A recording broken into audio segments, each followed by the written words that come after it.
از خدا بترسید در حق زنها جبر نکنید برادرای عزیز. و از پدرها هم شخصیت‌های کلانتر اکهایی که دادرات کلمت منجا خود هوشیار باشه خبرگیری کنید با آقا بپرسه کلمت را جبرشون نکنن دادراتون. یک بار خواهر اختفی کرد که اگر خواهر به یک انسان هم خیل کنه چند قد زورت میاد چند قد سختت میرسه.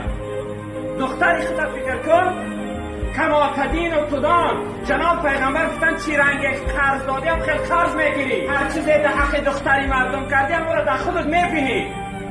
روزی میشه که دختر تا چنین ظلم میکنن، روزی میشه که دختر تا چنین جبر میکنن.